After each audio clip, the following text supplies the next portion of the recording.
Tim Grover की एक किताब है रिलेंटलेस, और ये सीधा उस माइंडसेट पर अटैक करती है जिसे टॉप परफॉर्मर्स जीतते हैं। एक ऐसी सोच जहां कंफर्ट जोन के लिए कोई जगह ही नहीं है। चलिए इस किताब के कोर प्रिंसिपल्स को समझते हैं। देखिए, इस फिलॉसफी का फंडा बिल्कुल साफ है। ये आराम या बैलेंस ढूंढने वालों के लिए है ही नहीं, बिल्कुल नहीं। ये उनके लिए है जो बेस्ट बनना चाहते हैं, चाहे कीमत कुछ भी हो। और इस फिलॉसफी के पीछे कौन है? टिम ग्रोवर, वही इंसान जिसने माइकल जॉर्डन और कोबे ब्रायंट जैसे लेजेंड्स को ट्रेन किया है। तो सोचिए, जब ये इंसान बोलता है ना, तो पूरी दुनिया सुनती है। तो सबसे पहला और सबसे इम्पॉर्टेंट कॉन्सेप्ट है द रिलेंटलेस माइंडसेट। लेकिन इसका असल मतलब क्या है कि कभी रुकना नहीं?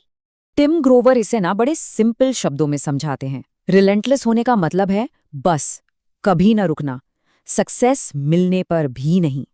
ये एक ऐसी आग है, एक ऐसी भूख है जो हमेशा चलती रहती है। ये एक ऐसी मेंटल स्टेट है जहां लिमिट्स को लगातार तोड़ा जाता है। एवरेज रहना मंजूरी नहीं है, और सुस्ती उसको तो जीतने का मौका ही नहीं मिलता। सोचिए, एक ऐसी आग जो कभी बुझती ही नहीं। इस माइंडसेट वाले लोगों की सोच ही बिल्कुल अलग होती है। जहां ज्यादातर लोग प्रेशर से भागते हैं, ये उसको अपना दोस्त बना लेते हैं। दर्द इनके लिए रोने का बहाना नहीं, बल्कि आगे बढ़ने का फ्यूल बन जाता है। और इनकी सबसे बड़ी पहचान, इन्हें एवरेज होने से नफरत है, सख्त नफरत। ये लोग मोटिवेशन के पीछे नहीं भागते हैं, उन्हें उसकी जरूरत ही नहीं है। इनके लिए सिर्फ एक चीज मैटर करती है, एग्जीक्यूशन। बस काम करो, हमेशा। ओके, तो इसी माइंडसेट के बेसिस पर ग्रोवर ने परफॉर्मर्स को 3 कैटेगरीज में डिवाइड किया है, और ये क्लासिफिकेशन आईना दिखा देता है। तो ये हैं वो 3 टाइप्स। सबसे पहले आता है कूलर। ये बस तारीफ और हाइप पे चलता है, और जैसे ही प्रेशर आता है भाग जाता है। फिर है क्लोजर, एक इंसान जो जरूरत पड़ने पर रिजल्ट दे देता है और प्रेशर मैनेज कर लेता है, ठीक है। लेकिन सबसे ऊपर है क्लीनर। ये हमेशा अपनी पीक पर रहता है। इसके अंदर एक किलर इंस्टिंक्ट होता है, और ये प्रेशर में ही एक्चुअली थ्राइव करता है। तो सवाल यही है, इन तीनों में से हम किस कैटेगरी में आते हैं? कूलर, क्लोजर या एक क्लीनर? सोचने वाली बात है, राइट? क्लीनर्स की पहचान है उनकी खामोशी। उन्हें बोलने की जरूरत नहीं पड़ती, उनके रिजल्ट्स वो बोलते हैं जोर से। वो कंपटीशन को सिर्फ हराते नहीं, उससे क्रश करते हैं। और उनके लिए आराम नहीं, बल्कि डिस्कम्फर्ट ही एक्सीलेंस का रास्ता है। लेकिन ये सब इतना आसान नहीं है।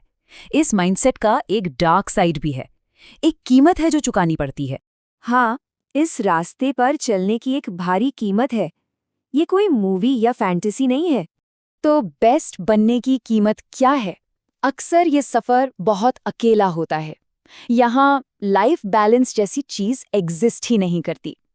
एक्सपेक्टेशंस हमेशा स्काई हाई रहती हैं, और अपने गोल के लिए अकेलेपन को, आइसोलेशन को एक्सेप्ट करना पड़ता है।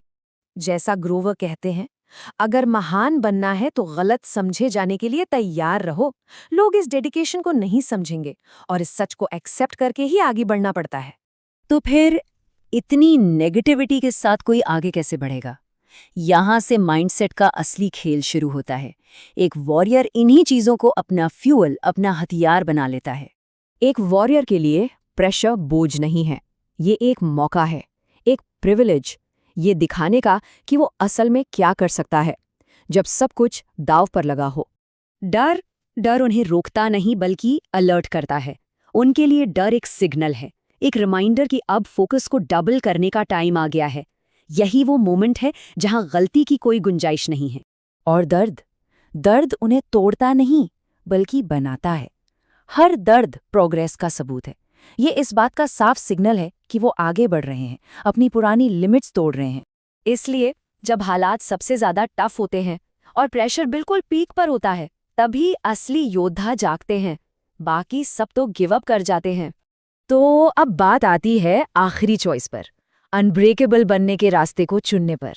एक बात बिल्कुल साफ समझनी जरूरी है, रिलेंटलेस होने का मतलब जालिम या क्रूल बनना नहीं है। नहीं, इसका मतलब है अनब्रेकेबल बनना, मेंटली इतना स्ट्रांग कि कोई भी सिचुएशन उन्हें तोड़ न सके।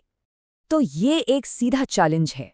जो लोग अपनी जिंदगी में बस आराम और कंफर्ट चाहते हैं, उनके लिए ये माइंडसेट और ये किताब बिल्कुल नहीं है। पीरियड। तो आखिर में ग्रोवर की पूरी फिलॉसफी इसी एक सवाल पर आकर रुक जाती है, कंफर्ट या ग्रेटनेस। और ये फैसला हर किसी को खुद करना होता है।